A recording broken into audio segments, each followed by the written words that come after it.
Hello everyone, मैं आप सभी का स्वागत करता हूं अपने official YouTube platform learn with Kazi पे, जहां मैं आपको आज बताऊंगा भारतीय संविधान की विशेषताओं के बारे में। आपको मालूम है, संविधान को दो तरह से विभाजित किया जाता है। एक होता है लिखित संविधान, दूसरा होता है अलिखित संविधान। तो भारत का जो संविधान है वो विश्व का सबसे बड़ा लिखित संविधान माना जाता है। तो इसकी कुछ प्रमुख विशेषताएं भी हैं जिनको हम आज जानने की कोशिश करेंगे। भारतीय संविधान की जो प्रमुख विशेषता रहती है उसे कहा जाता है सबसे लंबा एवं लिखित संविधान। ये इसकी पहली सबसे प्रमुख विशेषता है। इसका मतलब ये है कि जब संविधान लिखा गया था तो उस टाइम पे 395 अनुच्छेद थे, यानी जो आर्टिकल संविधान के थे वो 395 थे। ये 22 भागों में विभक्त किया गया था इनको। साथ ही साथ जो इसकी अनुसूचियां थी उस टाइम पे 8 अनुसूचियां थी, जो कि वर्तमान में अब कितनी हो गई है, 12 अनुसूचियां हो गई हैं। तो ये यानी इतना इतना लंबा इसको लिखा गया है कि इसको 395 अनुच्छेद में इसको बांटा गया था और इसको 22 भागों में विभक्त भी किया गया था। अब जो कि है ये 450 से प्लस हो गए थे, ये अनुच्छेद जो है 450 से प्लस हो चुके हैं। साथ ही साथ जो इसके भाग हैं वो लगभग 25 हो चुके हैं और अनुसूचियां जो है वो 8 से बढ़कर 12 हो गई हैं। तो ये संविधान की कुछ प्रमुख विशेषताएं थी कि इतना इसका सबसे लंबा और लिखित संविधान ये माना जाता है। दूसरी अगर हम इसकी विशेषता की बात करते हैं तो यह है विभिन्न स्रोतों से विहित है। यानी संविधान के जो प्रावधान ऐसे हैं कि ज्यादातर प्रावधान भारत शासन अधिनियम 1935 से लिए गए हैं। साथ ही साथ इसमें कुछ प्रावधान अमेरिका के संविधान से लिए गए, कुछ प्रावधान आयरलैंड के संविधान से लिए गए, कुछ इसके संविधान के जो प्रावधान है वो रूस के संविधान से लिए गए, कुछ ब्रिटेन के संविधान से लिए गए। इसी तरह ये इसके संविधान जो बनाया गया था तो इसको पूरे विश्व के संविधान को खंगाला गया था और सभी संविधान का निचोड़ लेकर भारतीय संविधान को तैयार किया गया था। तो इसलिए कहा जाता है कि भारतीय जो संविधान है वो विभिन्न स्रोतों से विहित है। यानी इसमें कई तरह के संविधानों को पहले खंगाला गया, उसके बाद भारतीय संविधान में उसको जोड़ा गया। तो ये हो गई इसकी दूसरी विशेषता।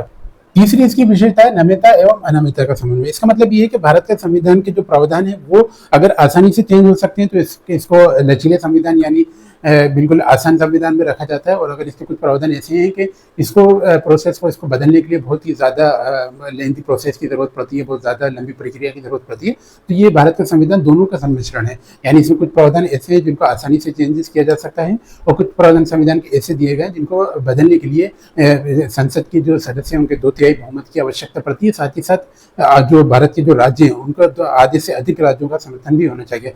तो ये कुछ ऐसे प्रावधान है जिनको बदलने के लिए ये प्रक्रिया की जरूरत पड़ती है। तो इसलिए संविधान को कहा गया है कि नम्यता एवं अनम्यता का समन्वय। यानी मैंने आपको जैसे बताया कि कुछ प्रावधान ऐसे हैं कि उनको 2/3 बहुमत से आप उनको चेंज कर सकते हैं और कुछ प्रावधान ऐसे हैं जो खाली संसद की बहुमत के द्वारा ही आसानी से यानी साधारण बहुमत के द्वारा चेंज किया जा सकता है इसको। और साथ ही साथ भारत के संविधान में जो बताया गया है कि कुछ प्रावधान ऐसे हैं कि जो 2/3 बहुमत के साथ साथ उनको आधे से अधिक राज्य, जो भारत के आधे से अधिक राज्य, उनका समर्थन भी होना चाहिए। तो ये कुल मिला के भारत के संविधान की जो विशेषता ये हो जाती है कि ये कठोर भी है और लचीला भी है। इसलिए इसको कहा जाता है नम्यता एवं अनम्यता का समन्वय। चौथी इसकी प्रमुख विशेषता है भारतीय संविधान की संघीय व्यवस्था को भारतीय संविधान में अपनाया गया है। आपको मालूम है जैसे अमेरिका का संविधान है, अमेरिका का संविधान में संघीय व्यवस्था नहीं है, लेकिन भारत के संविधान में संघीय व्यवस्था को अपनाया गया है। यानी यहाँ पे जो सरकार रहती है वो जनता के प्रति और संसद के प्रति जवाबदेह रहती है। जो भी कार्य रहते हैं वो अपनी उनको जवाबदेही तक तय की जाती है। अगर वो कुछ ऐसा काम करती हैं जो भारतीय नागरिकों के और भारत की जनता के हक में नहीं होता तो उसको चैलेंज भी किया जा सकता है और सुप्रीम कोर्ट जो रहता है उसको उस कार्य को रोक लगा सकता है। तो यही संघीय व्यवस्था की सबसे प्रमुख विशेषता होती है कि उनका जवाबदेह होना। तो भारत का संविधान जो है वो संघीय व्यवस्था को अपनाता है। चौथी ये हमारी विशेषता हो जाती है संघीय व्यवस्था। पांचवी अगर हम विशेषता भारतीय संविधान की बात करते हैं तो ये होती है एकल नागरिकता। एकल नागरिकता का मतलब ये है कि भारत का जो संविधान है वो एकल नागरिकता को ही स्वीकार करता है। यानी कि जैसे कि अमेरिका का संविधान है, अमेरिका का संविधान के अनुसार क्या रहता है कि जब अमेरिका का जो नागरिक है, अमेरिका का जो सिटीजन है, उसको एक तो उसकी सेंट्रल लेवल पर उसकी नागरिकता रहती है, उसकी सिटीजनशिप जो रहती है वो सेंट्रल लेवल की भी रहती है। लेकिन साथ ही साथ वो जिस राज्य से, अमेरिका के जिस राज्य से, किसी अमेरिका के जिस स्टेट से वो बिलोंग करता है वहां से भी उसको नागरिकता लेनी पड़ती है। यानी उसके पास 2 नागरिकता रहती है, एक तो स्टेट की नागरिकता रहती है और एक सेंट्रल की रहती है। लेकिन भारतीय संविधान में ये प्रावधान किया गया है कि भारत के संविधान के अंतर्गत रहने वाला प्रत्येक व्यक्ति सिर्फ एकल नागरिकता के तहत ही आएगा। यानी उसको अलग अलग नागरिकता लेने की जरूरत नहीं पड़ती है। तो ये इसकी एक प्रमुख विशेषता हो जाती है एकल नागरिकता। अगली इसकी प्रमुख विशेषता है स्वतंत्र न्यायपालिका। स्वतंत्र न्यायपालिका का मतलब ये है कि यहाँ भारत में एक इंडिपेंडेंट न्यायपालिका की स्थापना की गई है जो कि सरकार के अधीन नहीं होती, वो अपना कार्य कार्य करने में पूरी तरह से स्वतंत्र है। तो ये इसकी प्रमुख विशेषता हो जाती है। इसके बाद हम बात करते हैं मौलिक अधिकार। भारतीय संविधान के तहत भारत के प्रत्येक नागरिक को 6 मौलिक अधिकार दिए गए, जैसे मैंने आपको बताया था। स्वतंत्रता का अधिकार दिया गया, इससे पहले के लेक्चर में हमने बात करी थी, जबकि जो स्वतंत्रता का अधिकार दिया गया, धर्म की स्वतंत्रता का अधिकार दिया गया, आपको शिक्षा की स्वतंत्रता का अधिकार दिया गया, साथ ही साथ आपको भारत के किसी भी राज्य में बसने का अधिकार दिया गया, आपका किसी भी तरह का व्यापार करने का अधिकार दिया गया। इस तरह के जो मौलिक अधिकार भारतीय संविधान के तहत दिए गए हैं, तो वो ये इसकी प्रमुख विशेषता को ही दर्शाते हैं। यानी भारतीय संविधान के अंदर की जो विशेषता है वो मौलिक अधिकार की देना भी ये भारतीय संविधान की प्रमुख विशेषता हो जाती है। इसके बाद हम बात करेंगे मौलिक कर्तव्य। मौलिक कर्तव्य रहते हैं कि भारत के जो मैंने आपको बताया था इससे पहले जब हमने लेक्चर लिया था, जब ये मौलिक कर्तव्य का लेक्चर लिया था, कि 1976 में सरदार स्वर्ण सिंह समिति की सिफारिश के अनुसार इसे मौलिक कर्तव्य को भारतीय संविधान के अंतर्गत रखा गया था।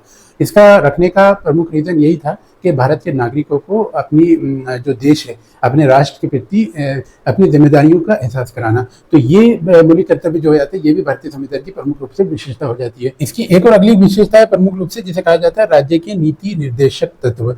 यानी राज्य के नीति निर्देशक तत्व को भारतीय संविधान में रखने का जो प्रमुख रूप से रीजन था वो यही था कि जब सरकार कुछ ऐसी पॉलिसी बनाए, यानी सरकार जो जनता के लिए कुछ ऐसे नियम बनाए या फिर कुछ प्रावधान करे, तो वो राज्य की जो नीति निर्देशक जो तत्व दिए गए हैं उनको ध्यान में रखते हुए अपनी पॉलिसी को और अपनी नीतियों को बनाए। तो इसलिए भारतीय संविधान की विशेषताओं में इसको रखा गया है।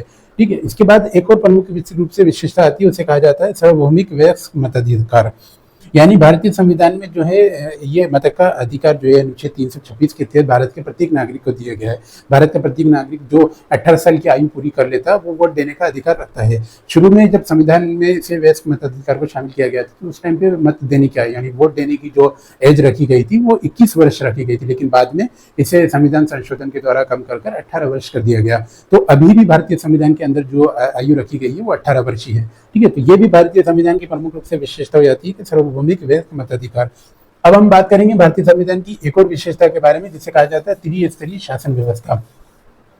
त्रिस्तरीय शासन व्यवस्था का मतलब यह है कि भारत के संविधान में जो शासन का जो स्तर है वो 3 रूप में अपनाया गया है। यानी शुरू में ऊपर जो रहता है वो होता है केंद्र रहता है, केंद्र के बाद एक आता है नीचे राज्य और फिर आता है पंचायती राज। यानी अगर आप बात करेंगे तो ऊपर जो रहती है वो केंद्र सरकार है, केंद्र सरकार ऊपर रहती है। साथ ही साथ दूसरे स्तर की जो सरकार है उसे कहा जाता है राज्य सरकार। फिर आती है नीचे पंचायती राज, जो यानी जो नगरीय निकाय जो रहते हैं उनको इसके अंदर रखा जाता है। ठीक है। तो ये त्रिस्तरीय शासन व्यवस्था को भारतीय संविधान में अपनाया गया। जब शुरू में संविधान का निर्माण किया गया था उस टाइम पे त्रिस्तरीय शासन व्यवस्था का कोई कंसेप्ट नहीं था। यानी वहाँ उस टाइम पे जब भारतीय संविधान को जब अपनाया गया था, भारतीय संविधान भारत में आजादी के बाद लागू किया गया था, उस टाइम पे 2 स्तरीय सरकार की व्यवस्था थी भारत में। पहली स्तर था केंद्र का स्तर, जो केंद्र सरकार रहती थी, राज्यों में राज्य की सरकार रहती थी। लेकिन 1992 में जब 73वां 74वां संविधान संशोधन लागू किया गया उस टाइम पे एक स्तर और बढ़ाते हुए इसे नगरीय निकाय और पंचायती राज का जो स्तर है वो भी इसमें जोड़ा गया। तो अभी भारतीय संविधान में वर्तमान में भारत का संविधान जो है त्रिस्तरीय शासन व्यवस्था के तहत रखा गया है। यानी केंद्र सरकार, फिर राज्य सरकार, फिर नगरीय निकाय और जो पंचायती जो सरकारें रहती हैं वो इसके अंदर शामिल की जाती है। आखिरी हमारी विशेषता उसे कहा जाता है पंथ निरपेक्ष राज्य। पंथ निरपेक्ष राज्य से भारतीय संविधान में यह आशय दिया गया है कि भारत का कोई भी धर्म नहीं होगा, ना वो किसी पंथ से ना किसी संप्रदाय से जुड़ा रहेगा। इसका मतलब यह है कि भारतीय संविधान के तहत ये बात बताई गई है कि भारत में किसी भी तरह का कोई धर्म नहीं है। यानी भारत को जो है प्रत्येक धर्म जितने भी भारत में है सबको अपनी अपनी स्वतंत्रता, अपने अपने अनुसार धर्म की उपासना करने का अधिकार है और भारत किसी भी एक धर्म को मान्यता नहीं देता। यानी यहाँ पे चाहे हिंदू हो, चाहे मुस्लिम हो, चाहे सिख हो, चाहे ईसाई हो, सबको अपने अपने धर्म के अनुसार अपनी जिंदगी को जीने का अधिकार होगा और सभी अपने अपने धर्म के अनुसार शिक्षण संस्थाओं में अपनी शिक्षा भी ले सकते हैं। तो ये भारत के संविधान की कुछ प्रमुख विशेषता हो जाती है। तो दोस्तों, हमने आज आपको ये जानकारी दी, भारत के संविधान की जो प्रमुख विशेषताएं हैं उनके बारे में आपको आज जानकारी दी है। उम्मीद है आपको हमारी ये जानकारी पसंद आई होगी। अगर आपको हमारी जानकारी पसंद आती है तो हमारे जो वीडियो है उसको लाइक करें और हमारे चैनल को भी सब्सक्राइब करें। आगे भी हम इसी तरह से आपके लिए वीडियो लाते रहेंगे, तो हमारे चैनल के साथ जुड़े रहें। धन्यवाद।